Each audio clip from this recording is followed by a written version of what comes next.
Hey, this is Maggie Koerner, and you're watching Eclectic Arts.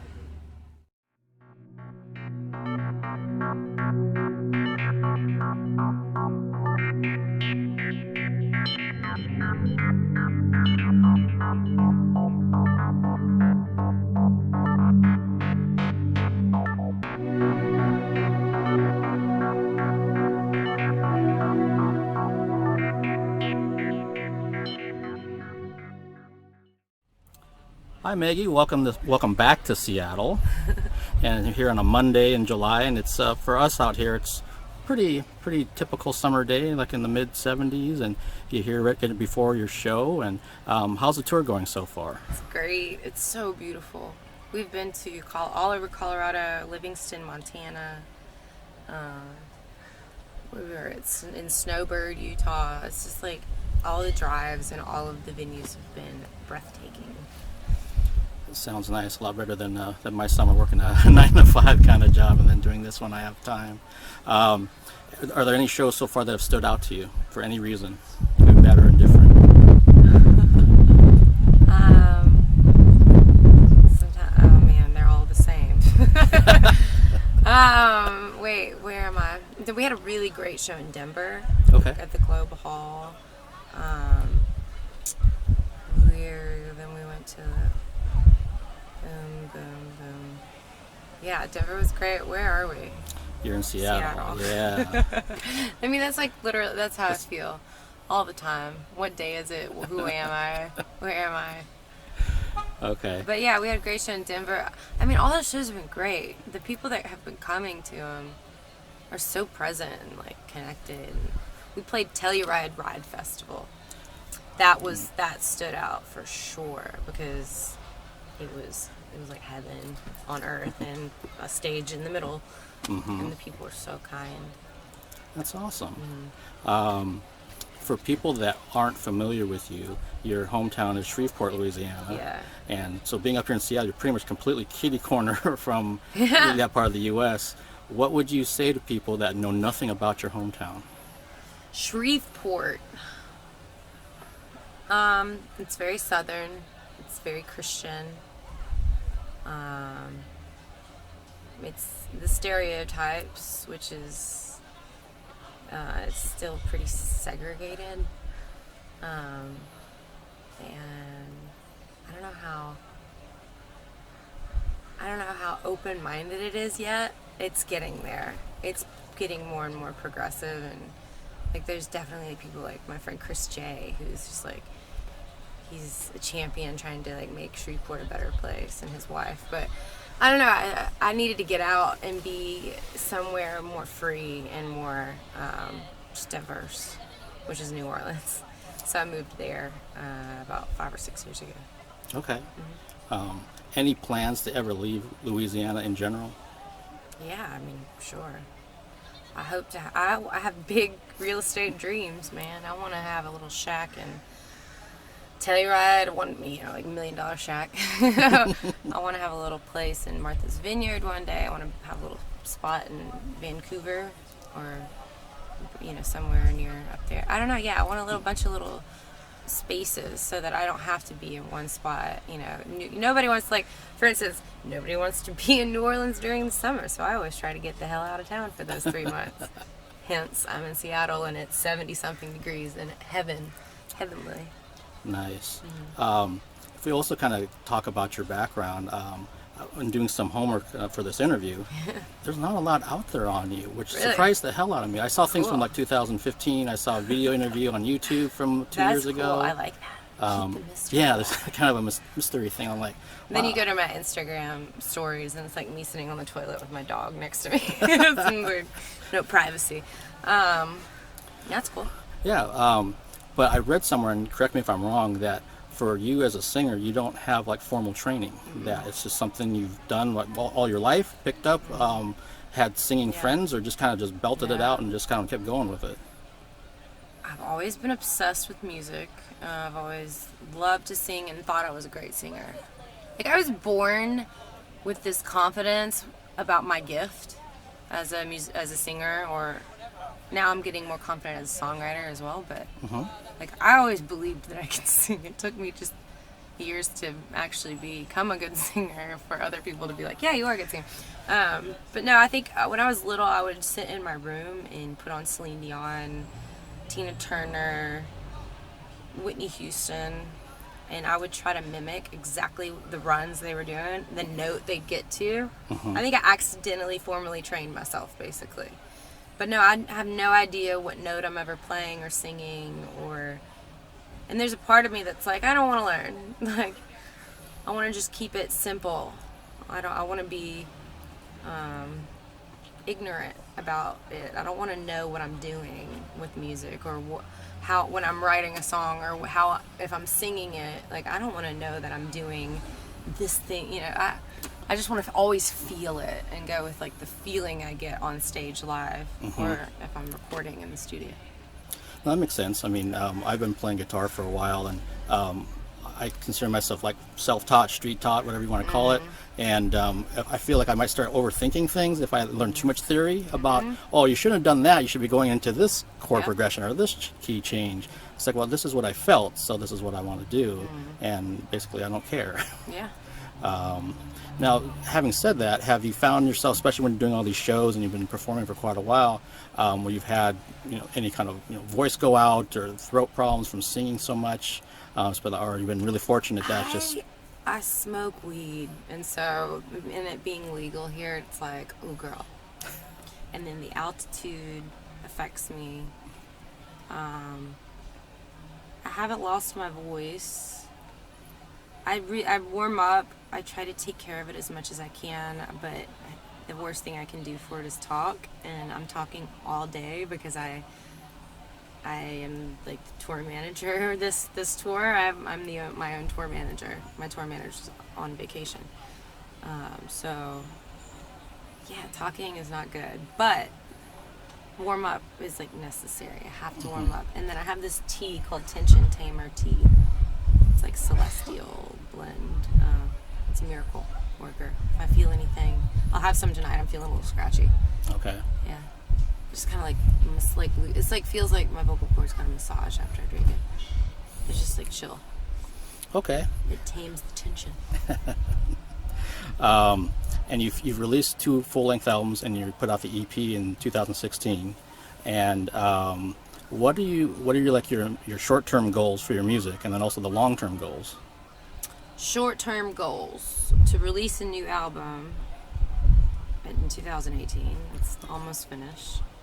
I don't want to release it in 2017 because there has been so much good music released already this year, and I just want to like take my time and like properly release it. And I want to get on a label that believes in me and wants to take my career to the next level. I want to be in a tour bus by 2018 because I am 30 years old and I am not getting any younger. Living in a van it's hard. I mean, like my back, I'm like, oh, my back hurts, my knees hurt. Long-term goals: I want a career that stands the test of time with monetary comfort. Like, I don't want to ever struggle and worry about money, so I want that kind of comfort. I want to be able to just do music and continue to work with people that I'm not only fans of, but I've become friends with in the industry. Like, that's really all I want. I would like to write songs that help change the world, even if it's just a little bit. This is a time where we need some good music out there right now. Yeah, no shit. Yeah, we were listening to we listened to Sirius earlier, and Sirius Radio, and my subscription ran out. I need to redo it. But anyway, it was just this awful band, and I won't say who, and it was awful songs of the station, and it was just like, I'm thinking to myself, like, who's curating these stations? How are these songs making it on Sirius Radio? You know what I mean? Like, good God. Yeah. I don't mean to sound like an asshole. I know it's kind of like this redundant opinion that I have, and I sound pompous, like I only write good music. Maybe some people hate my music, that's fine too, but I do believe that my lyrics have some substantial, some meat and bones in them. Sure. And I think we need more of that in the world right now, especially people with platforms, like really large platforms. I want to have a platform one day that's large enough to really like make some difference, whether it's just like I helped somebody get through a divorce or through a song, or you know, I don't know how to, I really just want to like have written songs that when I am so old and dead and gone and the world is a very different weird place, that like those songs are still relevant because of the message in them, and the production is so timeless, you know. Well, I can tell you that kind of related to that. I have a little duo that I play on the side, so I do guitar and sing, and then my lead singer has a soul, blues, jazz kind of thing. I was so trying to get her out to your show because I sent her a clip of you from some YouTube stuff, and she's like, holy shit. And she's in like in her late 20s, and she's working 2 jobs right now, and you know, her dream is to do the music thing, so but trying to also pay her bills and that whole kind of normal thing. And I was like, here's somebody who's, you know, traveling cross country, doing what she loves, you know, trying to go after her dream. And I said, this is why you need to come see this show, because that's what you want. So you are touching people, and you are resonating with people that way. And I'm sure there's tons of other stories like that all across the world, really. Yeah, my friends the Revivalists are like blowing up, and I'm like, thank God, because those dudes deserve it so much. They've been road dogging it hardcore. Like, I've only been road dogging it hardcore for about 4 months. They've been doing it for about 6 years, you know, if I think maybe more actually. And they say it takes an average of 10 years to make it in the career of music. And they recently had an article, the Revival's like the 10-year overnight success, or the overnight hit or whatever. And it's like, yeah, I think it's like going to med school. It's like they want to like weed you out and really like with really hard pre-med and all that stuff. Like they want to weed you out. It's like being on the road. It's not natural. It's not natural to stick 4 different personalities and a dog in a van and tell them to get along. You know what I mean? Yeah, it's strange. No, I think you're onto something there, because I've interviewed a lot of bands, especially like the hard rock, and they're in a 15-passenger van, and they have a trailer, if they're lucky. Yeah. Some of them actually, that's an upgrade for them. I hate trailers. That whole thing, and, you know, they're going out everywhere they can, and they're sleeping in the van, or, you know, a fan's house. I want to sleep in the van. I mean, I have rules. I will lose money on tour. Oh, I don't lose money anymore, but I will make less money on a tour so that every man has a bed. I have done the tours sleeping in the motels that you're worried not only do they have bed bugs, but am I gonna is this room gonna get broken into in the middle of the night? Is the door even properly locked? Like that kind of motel situations. Like I'm not doing that anymore. You know, like there's no point of me being on tour if that's the way I'm gonna live. Like that's not fun, and I won't. At this point, at 30, I won't do that anymore. At 22, I'd be like, hell yeah, let's do this, you know, but I'm not anymore. And that also makes sense, because, again, some of the bands that I've interviewed, they have done some really shitty tours, basically, and then when they go back out, they're like, we're going to set kind of rules of what we can and we'll put up with or won't put up with. And it's, I think for struggling musicians, it's kind of like, how bad do you want it? Because you see these people like yourself out there slugging it out, doing it, like you said, the 10-year plan or whatever you want to do it. It's like, so it is going to weed some people out. It's like, do you want to travel, you know, this long of a period of time and really go after it? Or maybe it just needs to be more of a hobby where you're just kind of hanging out locally, and there's nothing wrong with that either. But other people have bigger goals and aspirations, and I think those people that really have it, they're going to keep pounding and pounding away at it until they finally get somewhere. Yeah. And you're one of those people. I've had a lot of help. My dad helped me financially up in, you know, way too late in life, you know. He helped me really achieve my dreams. And then Eclectic took me on tour for a year, and they helped me just grow as an artist and understand what it means to be a proper touring musician on and off the stage. And that was hard to go from the tour bus back to the van. It was very humbling. Very humbling. But I just bought this Ford Transit van, got some curtains made, and it's tall so you don't feel so claustrophobic. So yeah, I'll be paying the car note on this for a while. Okay. Well, and the last thing to kind of wrap this up is, what would you like to say to your fans that are watching this? Thank you. Thank you. I don't know. I love to meet my fans. I love to look them in the eye and like divert the attention from me to them. I want to know about them. And what's your name? And where are you from? Oh my God, you drove how long? Holy crap! Of course you can have a picture. And I sometimes am a human being and like can have moments of like being in the bathroom and trying to put my makeup on in the bathroom, the public bathroom, because I don't have a green room, and I just drove 6 hours and I smell, and somebody comes up to me in the bathroom like, can we get a picture? And I'm like, can we not right now? Can I come to you after I put my makeup on? You know, and then people get mad at me. So I think if I would like to say thank you to my fans, and then if I've ever been, I don't know, keep your heroes handsome. So also, if you love me and you think I'm a hero of yours, maybe know also that I'm a human being.